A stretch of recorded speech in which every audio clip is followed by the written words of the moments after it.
সে হাতও কেটে ফেলতো, আঙ্গুল কেটে ফেলতো, ব্লেড দিয়ে সে কেটে ফেলতো, এই যে রক্ত বের হতো এবং সে শেখা এবং এই যে ব্লেড ছুরি দিয়ে কাটাছেঁড়া রোগীরা যে কষ্ট পেত, আর্তনাদ করতো, এই মাদকাসক্ত মিল্টন পৈশাচিক আনন্দ উপভোগ করতেন। ভয়াবহ লোমহর্ষক মানে সব ঘটনা বেরিয়ে আসছে তার কাছ থেকে। এবং যে যে ছেলেটা ওই উজিরপুর থেকে বাবাকে পিটিয়ে ঢাকায় এসে ওষুধের দোকান থেকে চুরি করে তারপরে সেখানে এসে হঠাৎ করে তিনি সেখানে একটা বৃদ্ধাশ্রম, অর্থাৎ মানে অসহায় গরিব শিশু, বৃদ্ধ, প্যারালাইজড, বাক প্রতিবন্ধীহীন, তারপরে এলো মানসিক ভারসাম্য মানুষগুলিকে সে বিভিন্ন জায়গা থেকে কালেকশন করে সেটা দেখিয়ে তিনি তার যে ফেসবুকে ফলোয়ারদের মাধ্যমে সে টাকা ইনকাম করতেন, বা টাকাগুলি সে খরচ করতেন না।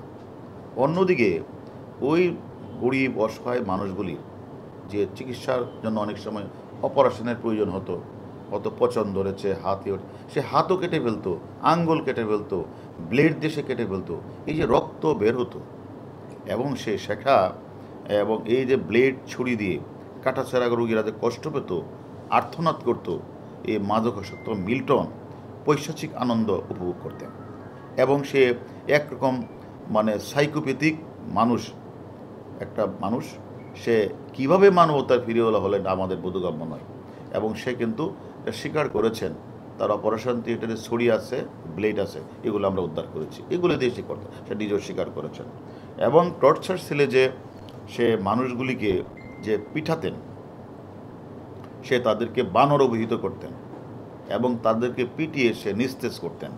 এইগুলি আসলে শুনতেও খারাপ লাগে যে মিল্টন সমদ্দার তার এই যে একদিকে বানর, আবার অন্যদিকে তাদেরকে নিস্তেজ করতেন। বাট তারা কারণ স্বাভাবিক কারণেই এই অটিজম বাচ্চা বা মানসিক ভারসাম্য মানুষগুলি, অসহায় মানুষগুলি অনেক সময় হয়তো বা মানে আইন শৃঙ্খলা না থাকারই কথা, তারা হইচি করলেই সে তাদেরকে পিঠাতেন।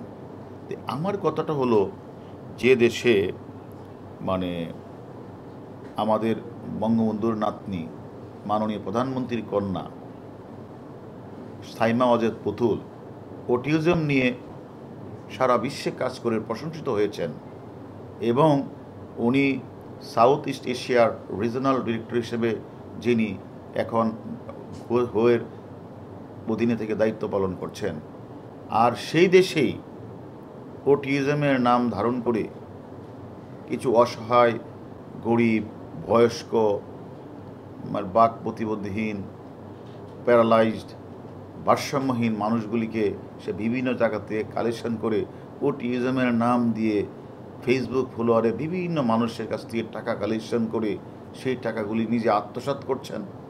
অন্যদিকে এদেরকে চিকিৎসার জন্য একটি টাকাও খরচ করছেন না।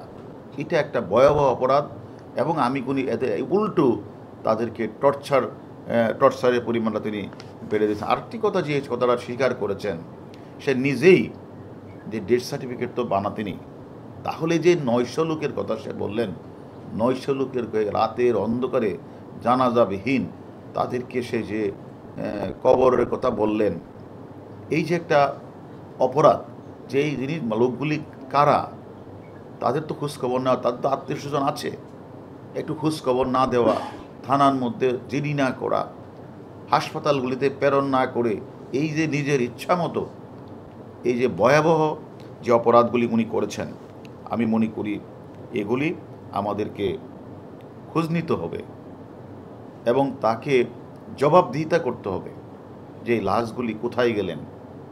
কারণ এই লাশগুলি যে মারাও যায় তো তার রেজিস্টার থাকবে, এখানে চিকিৎসাধীন অবস্থায় মারা গেল, কি হলো তার, এই লোকটা কেন মারা গেল, এটা তো একটা রেজিস্টার থাকবে। সেই রেজিস্টারে তো তার অন্তত থাকার কথা হিসাবটা, যে এই লোকটার বাড়ি কোথায়, তার আত্মীয় স্বজনকে জানানো। সে উল্টা যে মানুষগুলি অসহায় কোনো বাচ্চা বা কোনো শিশুকে নিয়ে দিয়ে আসতো, এই লোকটা যখন কখনো জানতে চাইতো যে আমি যে বাচ্চাটা দিয়ে গিয়েছিলাম কোথায়, উল্টা ওই লোকটাকেই টর্চার সেলে পিটাতো, আর যেন কোনো দিন কেউ সেখানে কারো খোঁজ খবর না নিতে পারে। সেইভাবে আমি মনে করি যারা ফেসবুকে এই মিল্টন, এই যে মাদকাসক্ত মিল্টনকে ফেসবুকে ভাইরাল করার জন্য কিছু অসহায় মানুষের ছবি তুলে তারা মানে এগুলি মানে বিভিন্ন জায়গায় প্রচার করতো শুধু টাকার উদ্দেশ্যেই। এখন তার অ্যাকাউন্টে প্রচুর টাকা, কয়েকদিনে 1,85,00,000 টাকা এসে গেছে, সে টাকাগুলি খরচ করে নাই। তাহলে তার উদ্দেশ্যটা কী? এটাও আমরা তদন্তে নিয়ে আসছি। তাহলে তুমি যদি মানবতার ফেরিওয়ালাই হই, তাহলে তো তাদের টাকাগুলি খরচ করার কথা, হাসপাতালে পাঠানোর কথা। এবং যদি কেউ মারা যায়, মানুষ মারা যেতেই পারে, তাহলে সেটা হাসপাতালকে জানানো, থানাকে জানানো, মিডিয়াতে বলা বা পেপার পত্রিকায় দেওয়া। যদি তার ঠিকানা না থেকে থাকে, আর ঠিকানা থাকলে তার আত্মীয়স্বজনকে জানানো। সে কোনো কিছুই করলো না, সে 900 লাশ দাপন করলেন, তার কোনো রেজিস্টার নাই। সে এখন বলে যেটা আমাদের স্বীকার করলেন যে আসলে 900 লাশটা আমি বলেছি, যে এটা বললে আমি দাপন করেছি, এটা বললে আমার কাছে ফেসবুকে প্রচুর টাকা আসবে। আসলে এত না, আসলে মারা গেছে 135 জন বা 40 জন। তাহলে 135 জনের রেজিস্টারের নামটা দেখাও।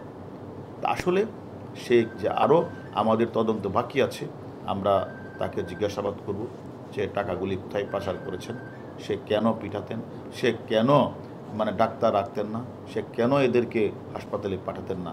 এগুলি আমরা তার কাছ থেকে আরও তথ্য নিব।